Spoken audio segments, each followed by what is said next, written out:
गणगौर का त्योहार पूरे प्रदेश में धूमधाम से मनाया जा रहा है। मान्यता है कि प्राचीन समय से माता पार्वती ने भगवान शंकर को वर के रूप में पाने के लिए बहुत तपस्या और व्रत किया।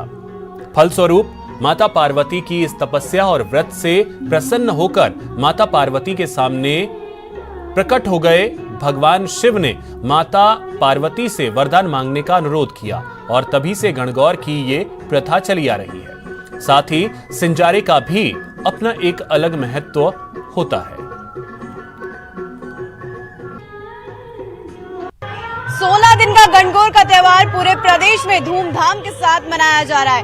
कहा जाता है गणगौर इसलिए पूजी जाती है क्योंकि महिलाएं अपनी पति के लिए लंबी उम्र की भगवान से प्रार्थना करती है, मां पार्वती और शंकर से प्रार्थना करती है। और इसी सिलसिले में मैं यहाँ पर मौजूद हूँ जहाँ महिलाएं गणगौर पूज रही है, सिंजारे की रस्म की जा रही है। तो चलिए सीधा लिए चलती हूँ मैं आपको उनके पास, जहाँ हम जानेंगे कि आखिर गणगौर का महत्व क्या है, गणगौर क्यों पूजी जाती है और जयपुर में खास तौर पर इस त्योहार को किस तरीके से देखा जाता है। मैम, गणगौर का महत्व क्या है?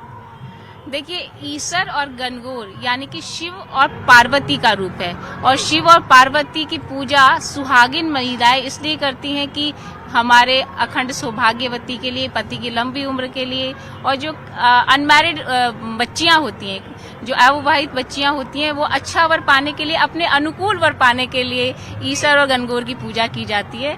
और शिव और पार्वती की वैसे भी बहुत महिमा है और उन्हीं का स्वरूप ईसर गणगौर है। और देखिए, राजस्थान की संस्कृति जो है, ना केवल राजस्थान, ना केवल देश अपितु विदेशों में भी बहुत धूम राजस्थानी संस्कृति है कि मानी जाती है और बहुत धूम रहती है। मां पार्वती और शंकर का त्योहार है, इसीलिए महिलाएं जो है अपने पति की लंबी उम्र की कामना करती है। क्या कुछ इसके पीछे की वजह है? गणगौर का मीनिंग है, गण माने शंकर और गौर माने पार्वती। तो शंकर और पार्वती प्रेम और सौहार्द का प्रतीक त्योहार है ये, और इसीलिए 16 दिन तक पार्वती जी ने तपस्या रखी थी कि मैं उनसे वरदान मांगा था कि मुझे कुछ ऐसा वरदान दीजिए जिससे मैं इसको पूरा कर पाऊं। तो उन्होंने अपना पूरा व्रत किया और तपस्या की और 16 दिन तक पूजी जाती है। कुछ अविवाहित महिलाएं भी जो है मौजूद हैं, यानी कि जो अपने सुंदर वर पाने के लिए अभी से तैयारियां कर चुकी है। मैं आपसे जानना चाहूंगी, कब से आप जो है गणगौर करती आ रही है और क्यों आप ये जो है गणगौर की रस्म निभा रही है? मैंने मेरी माँ को, दादी को, नानी को, मम्मी को जब से देखा है तो मेरे को उन्होंने यही सिखाया कि गणगौर की पूजा करते हैं हम लोग अच्छा वर पाने के लिए। तो मैं भी जब से स्टार्ट कर रखा है हम लोगों ने, हम सबको पुजाते हैं वो लोग। जी जी जी। देखिए, यहाँ पे कुछ विवाहित महिलाएं मेरे साथ थी, अविवाहित महिलाएं मेरे साथ थी। विवाहित महिलाएं गणगौर इसलिए पूजा करती है क्योंकि उनके पति की लंबी उम्र की वो कामना करती है, और वहीं जो अविवाहित महिलाएं हैं वो अच्छा वर पाने के लिए गणगौर की पूजा करती है। और वहीं देखा जाए, राजस्थान में हर एक त्योहार बहुत ही धूमधाम के साथ मनाया जाता है। हर एक त्योहार का अपना ही एक अलग इतिहास है, चाहे बात होली की हो, गणगौर की हो या फिर नवरात्रा की हो। इसी के साथ मैं महिमा जैन, कैमरामैन भवानी सिंह के साथ न्यूज़ 18 राजस्थान, जयपुर।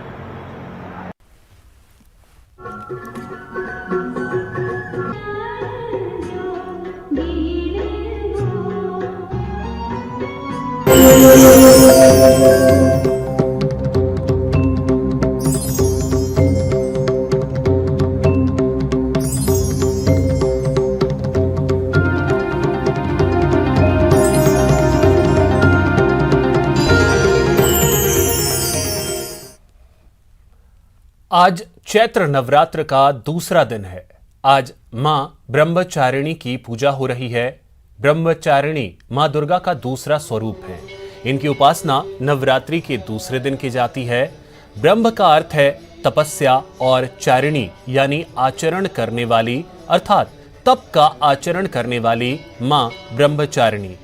दुर्गा सप्तशती के अनुसार यह देवी शांत और निमग्न होकर तप में लीन है।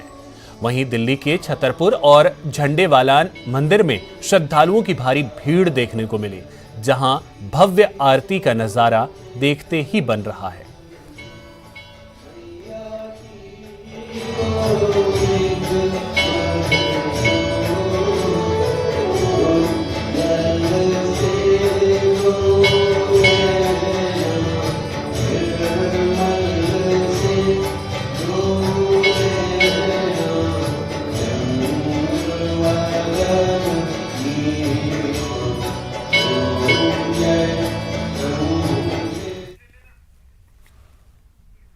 चैत्र नवरात्र का आज दूसरा दिन है। आज मां के दूसरे स्वरूप मां ब्रह्मचारिणी की पूजा अर्चना हो रही है। श्री गंगानगर के विनोबा बस्ती के श्री दुर्गा माता मंदिर में चैत्र नवरात्र पर विशेष सजावट की गई है, जहां सुबह से ही श्रद्धालुओं के आने का सिलसिला जारी है।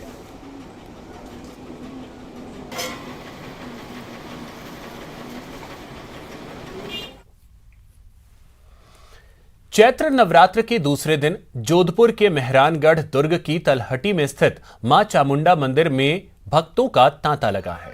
भक्तों की भारी भीड़ को देखते हुए मेहरानगढ़ म्यूजियम ट्रस्ट और पुलिस ने सुरक्षा के विशेष इंतजाम किए हैं। पूरी जानकारी दे रहे हैं हमारे